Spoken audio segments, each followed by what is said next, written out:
Today is March 9th, 2022, and my guest is Sridhar Ramaswamy, former head of advertising at Google and founder and CEO of Neeva. Sridhar, welcome to EconTalk. Oh, delighted to be here. Thank you for having me. Neeva, Neeva, is a new search engine, and we're going to talk about that later, that you've started. But I want to begin and talk about Google. So let's start with some simple questions. How long did you work there? 15 and a half years, very long time. And what were your responsibilities when you started, and what were they when you left the company? That's a fun little story. I went to Google with the stated goal of wanting to write code and to be left alone. Those were my two goals. I had run a pretty large group in a startup I thought then, of close to 100 people. And I found it very stressful. And so I wanted to do what I like doing, which was to write code, be left alone, drink a lot of coffee, play Ultimate Frisbee. That's how I joined as an individual engineer. That lasted for about a year. And then I started helping to manage teams, manage larger and larger teams, started running most of search ads, the largest business that Google has, ostensibly, arguably the largest business ever created. Towards 2009-10, and then all of advertising starting 2014. So when I left, my team made over $100 million in revenue and had more than 10,000 people. Whoa. Was it stressful? Yes and no. I joke to people that I started work at Google in search ads, the system that actually serves ads when you type in a query. And so the team offered, of course, great impact, but also unparalleled opportunities to make like a total fool of yourself and bring everything down. Every line of code you wrote. It's like saying every sentence I write can blow up, the place that I'm part of. And then I've also been in lots of conference calls where we are literally losing like lots of money, thousands of dollars every second. And you have to figure out how to bring systems back up. Once you have dealt with that, rest of life is like, it's all good. So Google is such an extraordinary story. It starts off as this remarkable, you could call it a utility, this useful thing that is magic. That I like to use my grandfather as an example. I haven't used this on the program in probably 10 years, but my grandfather was haunted by the phrase, "and the strong man must go." It turns out it's a line from a poem by Robert Browning. The poem, I think, is called Prospice, Prospice. I happen to remember that. But my grandfather didn't remember it, at least when he was older, and you're searching for it now, I can tell. And in a fraction of a second, that unease, that nagging anxiety of not being able to identify that phrase is over. For my grandfather, it haunted him for a while, then. So I don't know if my dad told me the story or if I was there, but in the middle of a crowded restaurant, he shouted out, "It's Browning," because he remembered, and people thought, what's he talking about? And so Google, in its earliest incarnation, was to help people deal with those kind of questions, things that they couldn't remember, things they'd never known in the beginning. And it's an answer machine, which I think, of course, is not as valuable as a question machine. But an answer machine is very, very useful. And somewhere along the way, people asked, well, how do we make money with this very, very powerful way of filtering the ever-growing amount of information on the web? And someone had this idea of advertising. And how did that build, and what did it become? Well, I think, first of all, Google was incredibly lucky to come of age at just the right time. Because when a company comes to be, determines its culture, determines its business principles. This is the reason why Yahoo set up a directory for search and didn't think about a search engine. Because it came of age at a time, just 5-6 years ago, but it came of age at a time when there are not that many sites where you could say, oh, I can literally make a list of all the stock sites in the world, and here's a page full of them. And why don't you use that if you have a question about stocks? Just navigate, it's fine. And it did work. But part of the magic of the internet about things like HTTP, the protocol used to serve web pages, is that literally anybody could set up a site. So Google came of age at, like a Cambrian explosion of content. And so this whole thing of using a directory became obsolete very quickly. And of course, it's the brilliance of the founders and their idea of PageRank, which I can roughly distill as you're popular if every popular person says you're popular, which of course all of us have dealt with it at high school. It's really super annoying, but that's how the world works. So that was their big insight into PageRank. And so they created this amazing product that could make sense of the world.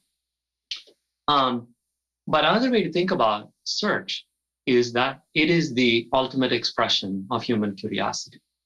There's literally, it's also scary, by the way, and we'll talk about that and ads soon. There's literally nothing that will go through many people's heads that they will not type into a search engine. You gave this example of the strong man must go, but someone else would be like, ooh, I have a headache over here. I wonder what that means. So we type everything in. And that's the magic of Google. It took several tries. It was not the Immaculate Conception, AdWords, that we think it was. But there were several products created. And the current one is like the third incarnation of how search ads should work. It's based on this fundamental concept that if you're really looking for everything, you are indeed expressing your intent of wanting something, of being about to take some action. And why not interject with some commercial messages? That's the basis of the $2 trillion company and the $120+ billion of revenue made in search ads today. How does it work? This is the other magic, which is for the longest time, advertisers would look at a platform, say TV, or a newspaper. They would kind of have a vague idea of what kind of audience and what kind of mental state people were going to be in, and they would take out ads. Okay. And the publisher, as it were, a newspaper or a TV program, then bore the risk of supplying a certain amount of inventory. That's how contracts were made. That's how they're made even to this day. If you buy TV ads, you're basically going to say, I like this show, I want 2 30-second slots, and you, the producer, are guaranteeing for me that it's going to reach this many people. That's the handshake. AdWords turned this model on its head. He told advertisers, we have inventory. We actually don't know exactly what. We have an unending stream of queries. Why don't you, the advertiser, do the work to figure out which queries are relevant to the product that you are selling? You take out ads, and if we think the quality of your ad is good enough, we will show it. That's the arrogance of AdWords. It's just like, oh, advertiser, you do the work, and if you're good enough, we will show the ad for you. Charge you a certain amount. Carry on. Yeah, that's actually a good piece of magic there. Unlike other advertising models, in which you honestly cannot actually tell things like who saw your ad or what the state of their mind is. The person that saw the Nike ad during the NBA game yesterday, were they in a mood to buy? Were they like anti-Nike? Did they just buy shoes? The advertiser knows none of those things. In search ads, here I am coming in and saying, Nike running shoes, very high intent to want to pay. The magic of AdWords, the magic of online advertising is that the core concept in it is a click. You express interest you as a user express interest with an action, the click, which is magical because you the user took the action, the platform, the website, or the search engine, it saw the click because you clicked on an ad, but the advertiser also happened to see the click. It's one of the few events in life that is like a three-way observability. It's like 3 parties interacting. So the CPC model actually aligns interests. It's very powerful. Google has no interest to keep showing ads because you're not paying them on impressions. You have no interest to sort of get bad clicks because you know that it's not going to lead to great conversions. And so it's the CPC model that is also incredibly powerful because you as an advertiser can buy a certain number of clicks, go see how much sales it drove, and then begin to tune the system. Remember, as an advertiser, it's your job. When you say CPC, what does that stand for? Yeah, apologies. CPC is basically the cost per click. Cost per click. So, yeah. Just to expand your observation about previous advertising, Nike takes out ads on TV. Some number of people buy shoes. They don't know whether the people who buy the shoes saw the ad. They don't know whether, if they saw the ad, it really was one of 50 things they saw. They don't know whether they heard from a friend that Nike makes good shoes. They don't know whether it's just a random idea. It's an amazing industry until the modern world that anybody paid for advertising, given the lack of alignment that you're talking about. In theory, and I emphasize the in theory because as a very, very casual online advertiser, like maybe 3 times in my life promoting something, like a tweet to see what would happen, the connection is not quite always the same for at least social media. It's true that if I see an ad for Nike and I click the ad, certainly Google knows I clicked the ad. But there are many things in social media where a stream of stuff is coming by. I see it. They charge the company because somebody saw, I'm putting it in air quotes, saw the ad. It streamed by. They paid no attention to it. They're dreaming about their mortgage or their family or whatever. And it's not quite as tight. But with Google, I think it's pretty extraordinary. Well, the next part of the advertising story, part 1, is in the context of something like search. You express pinpoint intent as a user about what you might be interested in. And then there is this ad that the advertiser has handpicked and said, I want to show this ad to Russ. He is looking for Nike running shoes. Then you, the user, take the action that is now observable both by Google and by the advertiser. The magic of online advertising comes in the next steps because Nike, the website, now knows, did that ad that Russ clicked on actually lead to a conversion? Did he buy the shoes? And so this is why the CPC, the cost per click model, is powerful. But the next logical step is they can back calculate what is called CPA, the cost per acquisition, the cost per action. Did you actually take action? So advertising is then reduced to, on the keyword Nike running shoes, I spent, $2 a click. On average, 10% of these people went and actually bought shoes, which means that, for $20, you're getting someone to actually take some action. And now you have detailed information about potentially the hundreds, thousands, millions of keywords on which you could be relevant. And you set in place software that's going to automatically tune these things, find new keywords, adjust bids up, adjust bids down. And so you basically got this industry that was optimizing online advertising because it was so efficient. It was so precise at saying what worked and what did not work. This is why wherever possible, people kind of want to get into this mode of what's called performance advertising. It works the same on social media, by the way. You should never be paying for impressions on social media. You should always be paying for clicks on social media. And sure as heck, you can track whether they're any good or not. So we've had numerous people on this program worried about this model. You are too. We're going to get to that issue in a minute. But I want to give you my story, which I've shared with lots of people on this program. I apologize to listeners, but this is a chance to get someone who's a little more knowledgeable than even some of my other guests about this project. So here's my metaphor for what Google does. I have a broken appliance in my apartment or house, and the repairman comes in and he fixes my washing machine, and I say, "How much do I owe you?" He says, "Oh, it's free." I said, "Well, what do you mean it's free?" He said, "Well, while I was coming in and out of your house, I took a lot of pictures of the stuff in your house because I wanted to know what you're interested in, and I sell those pictures to people who want to sell you things. And in particular, I noticed what newspapers you read and what magazines you subscribe to and, what kind of food. I went through your refrigerator and I learned about what you like to eat. And by the way, I came a few other times just to check out the washing machine. It's not just a one-time thing. So I know actually quite a bit about you. And I have two pieces of good news. First of all, it's free. I'm not out of pocket. I'm not going to charge you for the repair. And secondly, instead of seeing a bunch of ads that you're not interested in, I'm only going to show you stuff you really want. So on the surface, that sounds really wonderful. I have my own issues with that, which we'll get to, but I'm more interested in yours.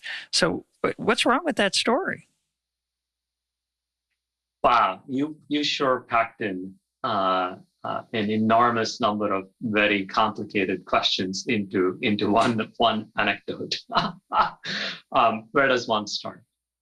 Let's start narrowly with Google search. Just Google search, not like the rest of seeing everything, doing everything, that kind of thing. We'll get to that. That's a whole other pretty interesting story.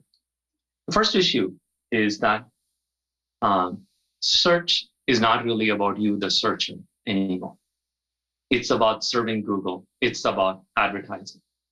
The entire ecosystem has turned into the instant Russ puts in a commercial query, instead of answering to human curiosity. Remember, I said search is the ultimate expression of human curiosity. The dominant search engine in this world has become much more about serving itself, serving advertisers. So that core product simply does not exist. That's part one. And this was the foundational observation of Neeva. We wanted to create a product where the search is about the searcher. It's about what is good for you. It is about what is best for you. And taken to a logical extreme, the ad model of Google search simply does not work. That's part one. Part two, along the way, Google concluded that being in advertisements everywhere, not just on Google search, was going to be really, really important for its long-term success. Turns out that they were wrong, and search is still the most profitable business and biggest business that is part of Google. But Google bought DoubleClick and essentially became the middleman for every ad on the planet, or at least aspires to, and definitely serves a large fraction of ads on every site. What this means is that ads now fund pretty much most of the sites on the planet. And outside of the context of search, this is where social media definitely comes in. At some level, being successful in ads means that you're what is called an attention merchant. Tim Wu has a whole book on this, fascinating read. I recommend that all of your listeners read it. He's a Columbia professor and now is like a special assistant to the Biden administration. He's written a lot about advertising and media.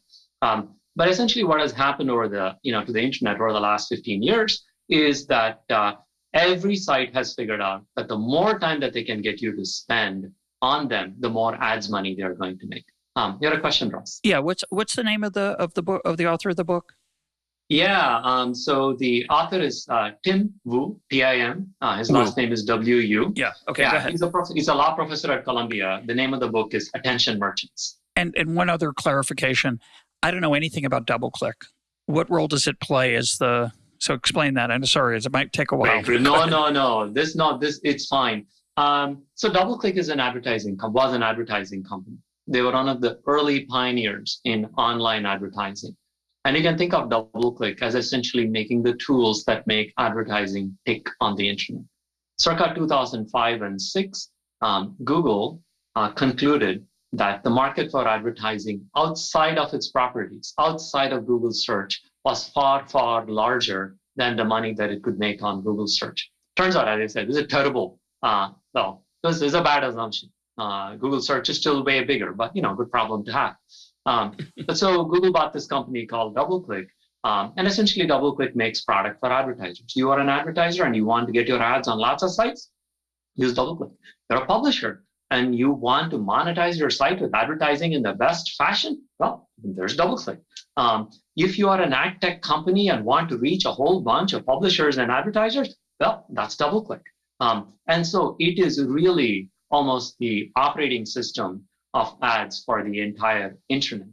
Okay, so go back. This has been Google and companies like Facebook and Twitter that came along later essentially became attention merchants. They were all about, we need to maximize attention. What that means is that every headline you see is going to be just a little bit more provocative.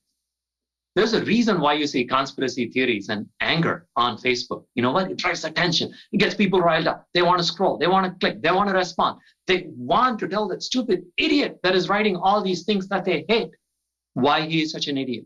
And so we now live in this environment where everything is about grabbing our attention. And so we have less and less agency over how we spend time. So, I think a lot of people talk about, and I certainly have written about, our desire to either be surrounded by opinions that are like ours, which give us comfort, or to be angry at opinions that are not like ours, and that we're constantly being buffeted between those Scylla and Charybdis, those two forces. But what you're suggesting, I always thought it was, so I choose a stream of websites. I surf things that feed my confirmation bias. What you're saying is that the content itself, of course, isn't static. It responds to that urge. And because of the power of attention, by the way, just again, for economists listening, you may have heard of the hoteling model that drives things toward the center, because that's where the mass of opinion and desires are, not the fringes. What the internet has done is push us all toward the edges, because you're suggesting that feeding either the confirmation bias or the paranoia, to be blunt about it, it keeps us focused on a particular site, keeps us clicking through and watching and checking. Yeah, and by the way, in normal times, or at least the time before algorithms took over what content we saw, things, there were feedback loops. Of course, you hung out with the people that agreed with you. You didn't seek out people that violently disagreed with you unless you went to some protest or something. But newspapers, for example, at least made a reasonable attempt at being balanced. There was a reasonable notion of truth. Obviously there are lots of cases where this is not so, but on the whole, things were somewhat more balanced. But now we are in this environment that everything is about grabbing our attention, and this is where things like the free model that you gave that really nice vignette about sort of come into play. We are now in a world where we think we're getting a bunch of free products, but in effect we have given away all our attention, and attention equals dollars. And I think economists sometimes have trouble understanding that. All of us are eminently manipulatable. The brands you're going to remember are the ones that showed you ads whether you cared for them or not. We have run studies, for example, where we ask people about remarketing ads. Every single person, if you talk to them individually, is 100% convinced that they can never be persuaded to buy anything. But if you ask in anonymous surveys whether they bought stuff that they didn't really need because of remarketing ads, 50% of people will say, absolutely, I ended up spending money on junk. So this stuff works, and free isn't really free. So I'm a bit of a skeptic of these kind of claims. I like to believe people are somewhat rational and learn from their mistakes. And I say somewhat, that's the emphasis. When I was younger, I thought they were always rational, but I'm getting older, I'm getting wiser. But when most people make the claims you're making, my first thought is, maybe you're doing maybe you're doing the same thing to me that we're talking about. You're trying to make me worried 100%. About big bad Google, and you run a company now that's about big bad Google. But 100%. You used to work there, so you actually had some idea of how manipulable people actually are. It's not just studies in some academic journal, someone trying to get tenure. I assume Google did a lot of effort to find out what effect their search answers to queries achieved. This is an important thing to remember. The world cannot be easily divided into, people that had evil plans and good people. It just does not work that way. I love it. Yeah, I agree. Okay. To me, the larger observation would be that if you pick a certain set of principles by which to live, especially simple quantitative principles, you have to be very careful about things going violently astray because lots of things happen that are outside of your belief system.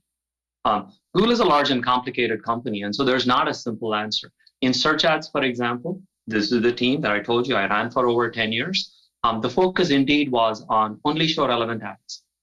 I used to, in fact, be super annoyed with like engineers in my team that would give explanations for why some irrelevant ad would show up. And so I would have literally what I term the stupidity rule with them, which is if you and I can agree that an ad for a particular query is stupid, we will not discuss why the ad, appeared. You need to help me get rid of it. I don't want to hear about your systems. I don't want to hear about your targeting logic.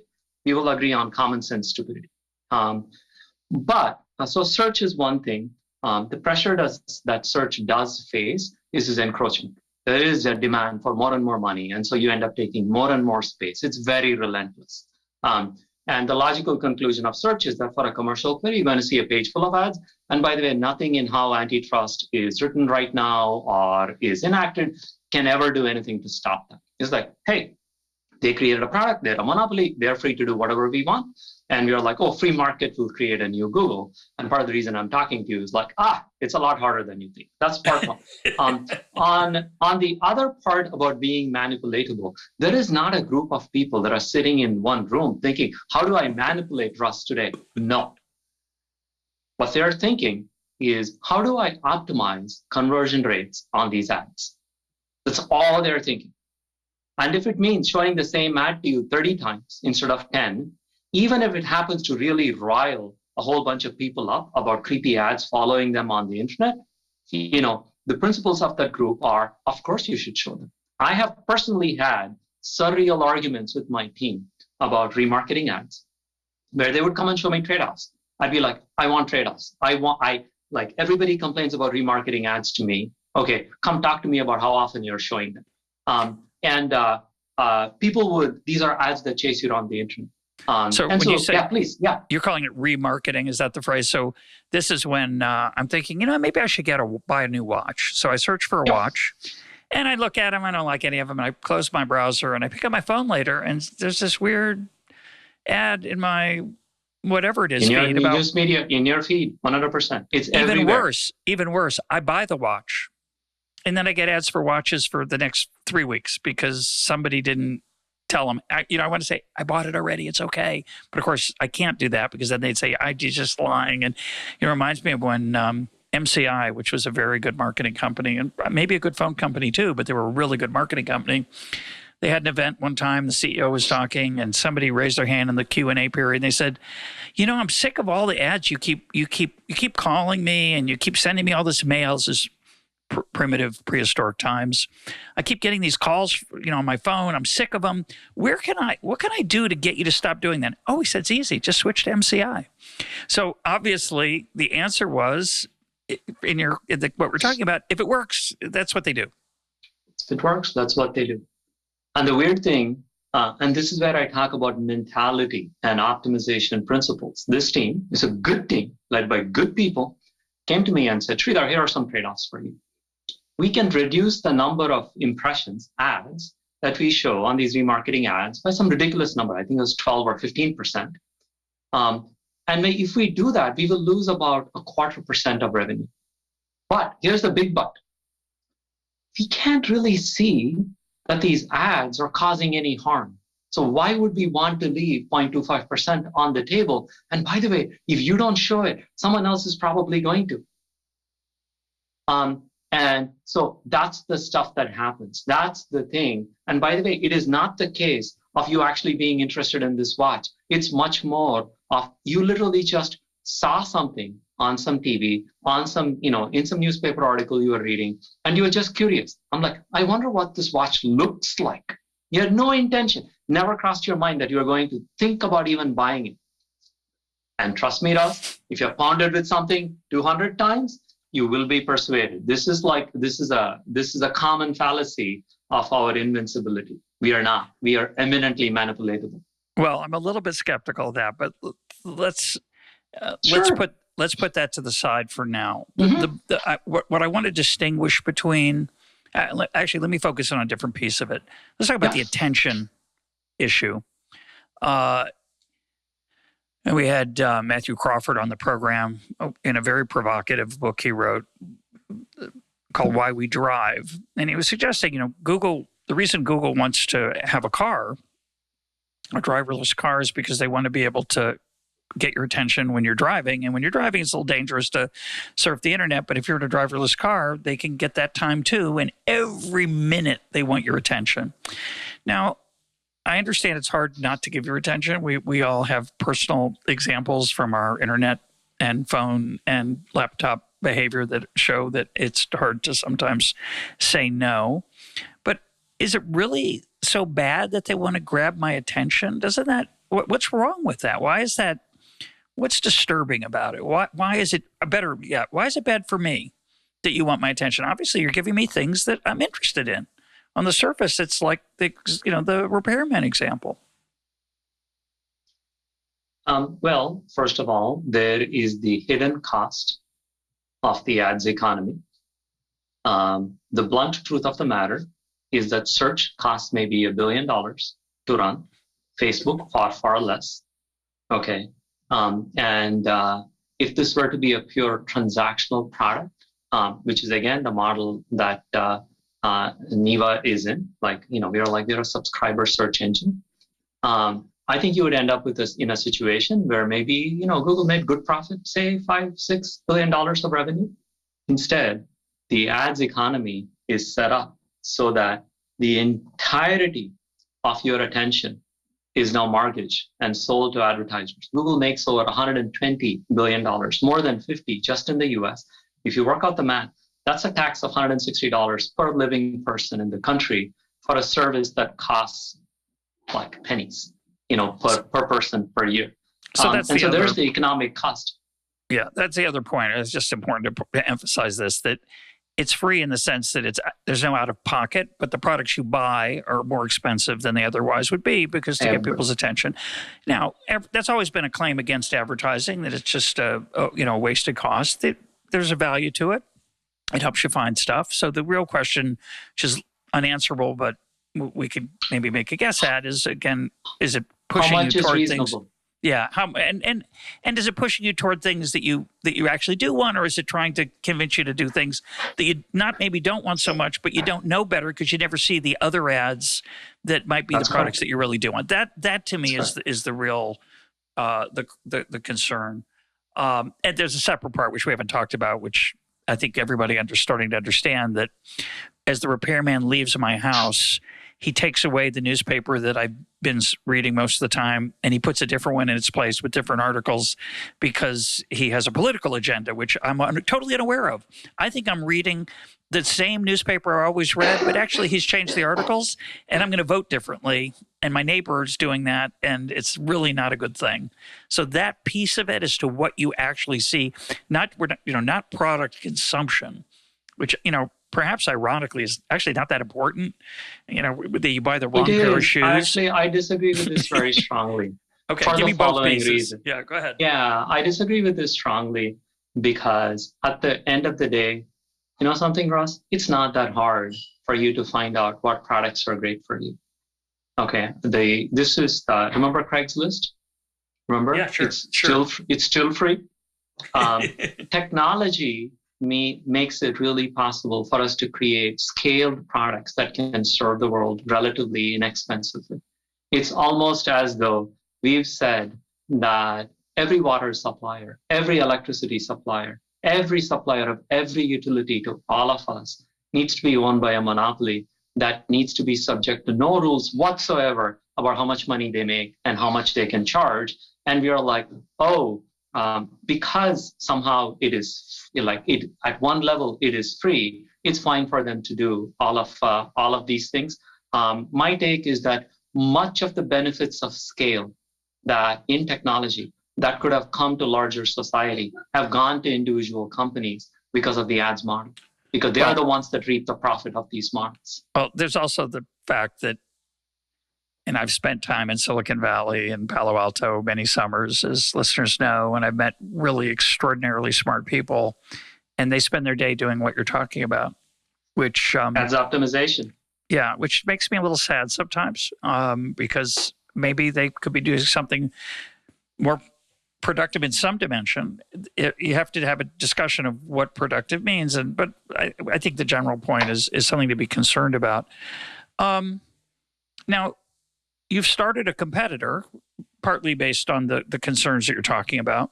The weird part about it, and of course, you can argue about whether, you made a parody a little. I could tell you're a little bit skeptical that the free market will provide an alternative, but the free market is providing an alternative. It's going to be hard to do, obviously. And there are many other, I have on my phone, I have Brave, I have DuckDuckGo, I now have Neeva because I'm doing this interview. I subscribed. I'm happy to report I'm going to give you a year, and in fact, I may end up giving you more than a year because, as you know, many subscriptions endure until your credit card expires, because that's when you really start to notice. They say, "Oh, you've got the wrong credit card," and then you realize, I've been subscribing to that for 3 years. But anyway, so you have a subscription model, and what I'm curious, the first question, obviously, I'm going to have two questions for you. Before I do that, I just want to reference the EconTalk episode with Paul Buchheit, who was the leader of the team at Google that developed Gmail. It was a long time ago, this episode, and I asked him what was protecting me from surveillance within Google, and he said, this is my memory of it. It might not be fair to Paul, and we can go back and check the episode. I don't think we did really good transcripts then, but Paul said, well, we have a motto, don't be evil. And I thought, it's a weak read. It's really subsequently been removed from the company's models, but please go on. Oh, that's a comfort. Or not. To me, it didn't. It was when I kind of like this more honest. Their motto is we make money, which again, usually is a good thing, but maybe not in this case. But the two questions, obviously, as the founder of a new company, just about the product, then we'll talk about the process. You have competitors already that are free, that promise to not follow you around the way Google does. And the second is that, most people aren't like you and me. They're not really worried about this. They kind of love it. And they're oblivious to all the things you're talking about. And the idea of paying $60 a year for something that they can get for free from Google, why would I do that? So tell me those two questions. Your free competitors, and then you're expensive relative to both them and Google in the out of pocket. That's right. First of all, yes, there are competitors, but outside of Google and Bing, we are the only company that is actually a product company focused on search. We started using Bing's APIs, but we have since made very large investments in all of the infrastructure needed to create a better product. And that pays off in a big way in terms of the innovations that we can create. You can index your personal data. None of the others can do that. It's an optional thing. But if you're like, hey, a bunch of my life sits on Google Drive, on Dropbox, on other applications, you can use Neeva to search over those as well. And we are running infrastructure that is now at fairly massive scale, and that lets us create better products for programming queries, for product queries. We're just able to innovate a whole lot more rather than slap like a privacy layer on top of existing products like some of the others have done. So we are one of the few companies that is focused on truly creating a better search experience. That distinguishes us quite a bit. And then the biggest hurdle that we face, by the way, is not the point of converting Neeva users to paid subscribers, isn't really getting the word out there, isn't raising awareness for people to even try.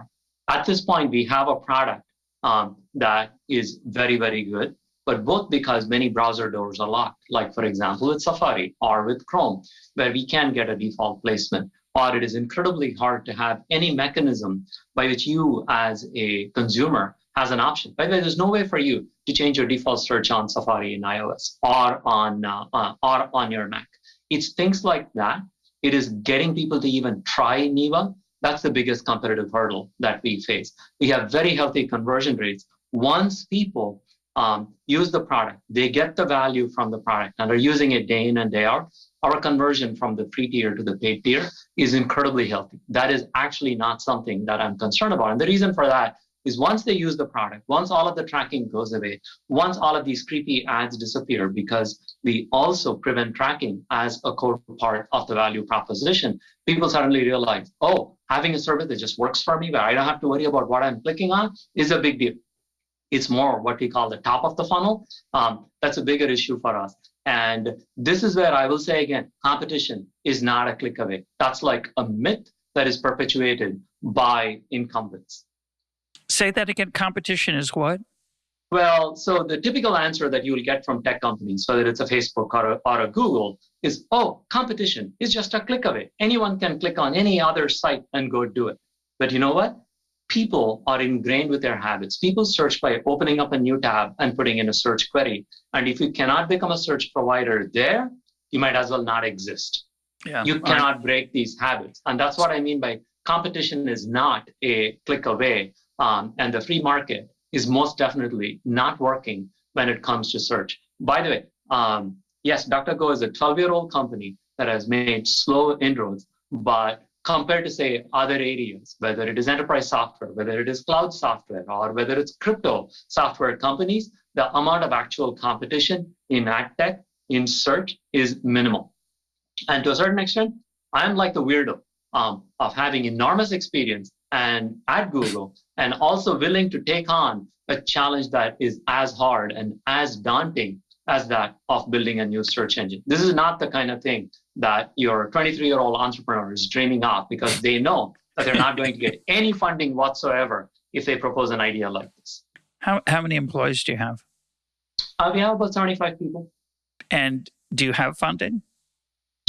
So we have funding from both Greylock and Sequoia, two of the premier venture firms in the Valley. Sequoia funded Google.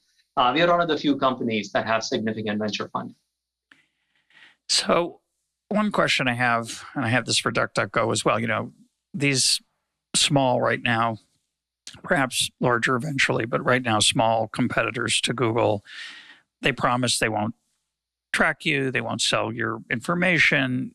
Neeva gives you a little scorecard in the corner of how many sites have been keeping an eye on you that they have stopped, which is kind of fun. I kind of like it. Yep. But you have, as you mentioned before, an option where I can register. I can give you my name and email, and it will allow the power of Neeva to search other aspects of my life, right, my Dropbox and so on. But why should I trust you? Like, so if I'm a paranoid person, which I'm a little bit, not much, but a little bit, and I'm using you as I am, partly because I just don't like the Google dominance, and I want to contribute to some competition. How do I know you're not just Google, but pretending to be something else? I mean, this comes to, trust is earned. It cannot be asked for, and it has to be earned. And I see trust as an ongoing relationship. It's not a one promise and therefore you trust us. Certainly it is in the ethos and DNA of the product that we are considering, that we are building. We are also very open about how we are not going to make money. We don't make money by taking your data and giving it to anyone. We have no data products. We have nothing else in terms of Neeva. We have a consumer subscription search engine with a freemium model. That's what we do. And really trust is earned over time. And we're very open about what we do and what we don't do. I think it's what we don't do, have any other lines of business involving any kind of data, that I think is the guarantee. We're also working on technological solutions, by the way, for things like search. There is some early research here that will let us run search sort of in a true end-to-end encrypted fashion, meaning that we will be able to search on behalf of you over your data in such a way that we cannot see the data. If it sounds magical, it kind of is. It's early research. So we are thinking about things like that, where we can provide services for you without you having to worry that we have the actual content of things like your emails. Let's talk about search in a little bit of a philosophical way. Yeah, I love what you said earlier about human curiosity, and I happen to come from. I gave a talk earlier today, and I often marvel at how we talked about this in an episode with Lauren Buckman called "Make to Know." Often we learn about, as artists, we learn about what we want to make by doing it. Not with we don't have a plan. I might have an outline from my talk, but I figure out what I'm going to say sort of when I'm saying it. And on the moment. Thinking is clearly a combination of thinking about things in the calm of your armchair, but also talking, because we're human beings. And I think we have a romantic idea about search a little bit, which is, I'm curious about things. I want to find something out. I gave the answer to who wrote earlier. We talked about who wrote the line, "The strong man must go." But a lot of search isn't about finding an answer. It's exploring. And when I say, if I want to know the capital of France, I want to know Paris in a nanosecond. But if I want to learn more about French culture, I don't want an answer. I want to go swimming. I want to go sailing. I want to go, not navigating even. I want to just explore. I set out. I'm not sure where I'm going. And this actually, I'm using all these water metaphors. We call it surfing, right? That's where it's interesting. I'm not sure it's the best metaphor, but that's the one we've come to use for this kind of like, and then we even say things like, when you go down a rabbit hole. Like going down a rabbit hole is a horrible thing. Actually, it's what a lot of us, it's a fun thing. We long for it. I want to find a rabbit hole to spend some time in. That's what makes my mind sing, my heart sing. So I think what this means for search is that there's no right answer to what kind of search serves me well. It's a very deep philosophical question. Certainly, I don't want my search query to lead to things that are bad for me. Or to be manipulated by someone who wants to sell me something. But in what sense is there such a thing as, quote, organic? You call it organic search in your documentation or ads about your product. Mm-hmm. Obviously, there's a difference between search where I'm being told what I'm looking for is something I don't really want versus something that's really organic. How do you get there from here? What's going to be the underpinning of a better search engine? Not the ad part, just the finding out, the exploring. Yeah. This is a great question. We spend a lot of time thinking about this, talking about it. This is one of the things that genuinely excites us. I think you made the important distinction clear, the difference between an ad-supported search engine and everybody that is out there. Google, Bing, but definitely Duck and Brave and you. They're all ad-supported. And that is an important distinguishing factor where we start with the premise that we only serve you results that, in our opinion, are the right ones for this query. But beyond that, how do we facilitate exploration? How do we facilitate alternate interpretations? I'll give you a funny example. This is actually my son came up with this particular one. It's a genuine query that he had. The query is find Swift 5, the number 5. It turns out that say that again. Find what? Yeah, the word find, F-I-N-D, the word Swift, like the bird, S-W-I-F-T, and then the number 5. Okay. And it turns out that Swift, as you know, is a banking code. Is a banking system. Yes, it is. Find Swift, it could mean that. Swift 5 is also the name of a laptop that the company Acer produces. And it turns out that the thing that he was really looking for was documentation for the function find in the 5th version of the Swift programming language that Apple had created. And so there are lots of things in life where there's this kind of ambiguity. And we talk about sort of what are labels we can attach to different pages where we can tell you, hey, is this really the area that you are looking for? How do we also make it easy for you to do what we call go sideways? We have a neat feature on the Neeva iOS app. We call it I think it was called Neeva Scope. It was called the cheat sheet to begin with, where basically you can press the Neeva icon on a page and we'll show you everything that is around that page. In web distance. So you not only see one page, but you see other things that are similar to that page, not from the viewpoint of typing in the same search query, but more from the viewpoint of what is semantically close. So there are lots of ways of navigation.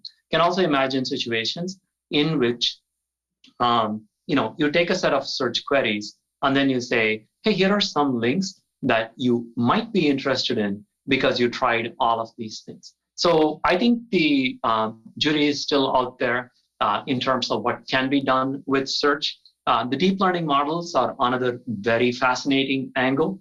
They have the power to assimilate billions upon billions of documents and generate useful summaries. So who knows, we might actually be producing content that doesn't even exist, where search is more of a conversation between you on this oracular model that has digested much of the internet that is there and is synthesizing new information for you.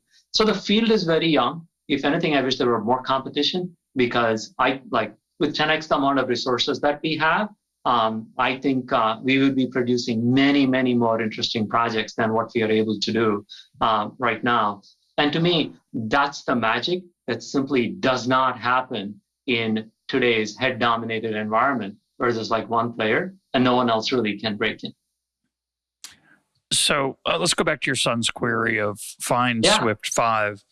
So many, many times, some of those answers, which he wasn't looking for, might intrigue him.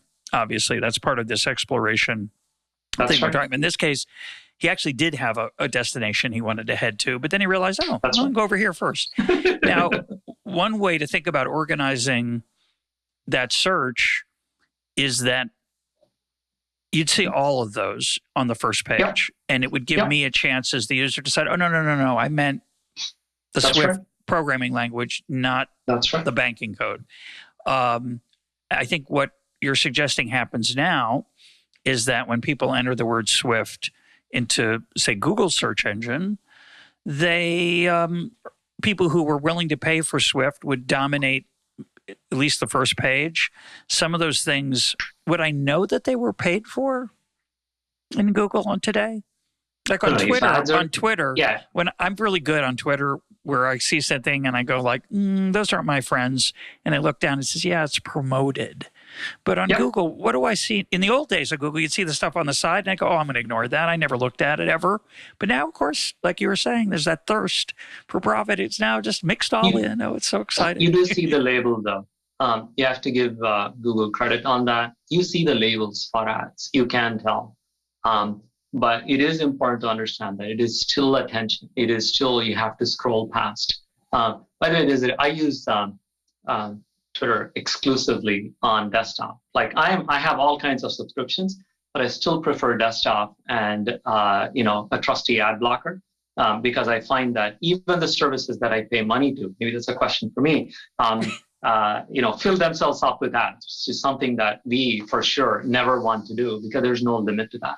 I find sites like the New York Times or even the Wall Street Journal to be unpleasant experiences on my phone, even though I shell out $15, $20 every month to both of them. They're a lot nicer on desktop. Same for Twitter. And that's because you can, on your phone, it's harder to block the ads? Yeah, because I use their app. Well, I use their app, and the apps come with ads built in. No way to get rid of them. I use the app because I'm like, this will be a more pleasant experience. No, it's just unpleasant. Yeah, I have that too, because you're reading an article and you think, oh my gosh, it's over. Oh no, it's just a long ad. It'll keep going. It's an ad that takes up sort of the whole screen. And it's a brutal throat clearing for the author. The idea that, I've written this brilliant feature article or profile of someone interesting, and then get a few hundred words in. It's like, and now a note from our sponsor. Whoa. I wrote this beautiful piece. And of course, it'll change the way people write those pieces because they'll know they have to anticipate those in there, or maybe they don't. Maybe you don't want it to look like a little stopping point for the ad because then maybe they will think it's over. Yeah, we'll see how this goes. You are... you're skeptical about competition in this area, and even I'm one of the more, I'd say, ideological fans of competition. I'm a little bit uneasy about it here and have been growing uneasy about it, as I'm sure listeners have noticed. There are some hopeful signs on the horizon, short of antitrust. Antitrust, we recently had an episode with Mike Munger where we talked about how poorly designed current antitrust law is for these kind of issues. It's interesting. It's interpretations, right? The consumer welfare standard isn't law. It's an ad hoc interpretation that's broadly gotten adopted. And it's not it's not even. I wouldn't say the history of antitrust is really a very good history of consumer first. But anyway, you're worried. I'm a little worried. You're more worried than I am. You have now taken a big personal stake. You've got a lot of skin in the game in this worry. Now, I see some encouraging signs. Apple has shown some interest in privacy relative to its competitors, tried to make it a comparative advantage in terms of identifying their product. There are places like there are search engines like yours. I'm sure places like Greylock and Sequoia, the venture capital firms, are funding. I hope they're funding some alternative social media efforts. I know as of 3 years ago, and I used to go to the Bay Area, there were all these wonderful, innovative attempts to be alternatives to the current social media. Maybe they're going to be dead in the water. But do you have any optimism about how this might turn out? Or is it, do you feel like you're Don Quixote tilting at windmills using someone else's money, which is helpful, but to fund the lance and the horse and the rations? Well, just on the last part, I put up my money for the first round of Neeva. I invested as much as Greylock and Sequoia, so there's more than I'm just not talking. I care about the outcome, and I'm personally invested in a very real way. In addition to my time, I actually do think that listening to what you're saying, you're like, wait, don't worry about competition. There is a $2 trillion company that is out chasing other $2 trillion companies to rescue us. Listen to yourself. And somehow we don't think that that's the government's job to be doing this. So that's like my first point. And the second point is that I think things like consumer welfare standard, which, by the way, when even Bork wrote about consumer welfare, he meant it from like an economic perspective of producers and consumers, and not really that of like you and me. I think the fact of the matter is that current antitrust law largely does not apply to ad-supported companies. And I think this is where we need to make sure that law and regulation are keeping up with the challenges of modern times. I joke to people that my friend Kent Walker's team, Kent is GC, head of legal at Google, he has more lawyers than there are employees in the FTC. That's the world that we're living today. And so, our government, which technically is supposed to look out for all of us, is woefully underprepared and underinvested to take on these behemoths of corporations, which in my mind are stifling competition. There's a lot more that can happen, but most, startup founders are not like me. They are not as determined or not as stupid to take on challenges like this. People go where there is opportunity. There's a reason why you're seeing so many people in blockchain, because they're like, oh, no Google, no Facebook, let's go. So I think we need to bring that innovative mindset back to how we think about computing. There is so much more that can be done. Yeah, for better or for worse, I think a lot of founders of startups, their dream is to be bought by Google. It's not to defeat Google, for sure. Now, I want to emphasize that word technically in your sentence. Technically, government should be looking out for us. In my experience, it's a mixed bag. We don't want to, historically, in my view, it's not unanimously held, but many people believe that antitrust is often used to protect, and government regulation is often used to protect incumbents from competitors by putting lots of regulation on them. And all of a sudden, the new startup comes along and they have no chance because they don't have that internal law firm that's one of the largest in the country already inside Google to comply with all these regulations. GDPR is an example. Yeah. What's an example? GDPR, the European regulation. Oh, yeah, exactly. So I think the challenge is we could imagine perhaps some antitrust regulation that might make the world a better place. It's not clear we're going to get it. And I salute your efforts. And I'll be fascinated to see not only if you're successful, but I'll be even more interested to see how your product changes, because I think one of your themes in the writing you've done on this is that innovation is important. You hinted at it, you alluded to it, you mentioned it when you talked about this. And it would be innovation that would not make more money for advertisers, revenue coming from advertisers, but would innovate by making my experience as a user more pleasant. That's a great idea. And I hope I'll be interested to see how that proceeds in the next few months while my subscription is still active. Thank you, Russ. My guest today has been Sridhar Ramaswamy. His company is Neeva. Sridhar, thanks for being part of EconTalk. Thank you. Please check us out, neeva.com, neeva.com.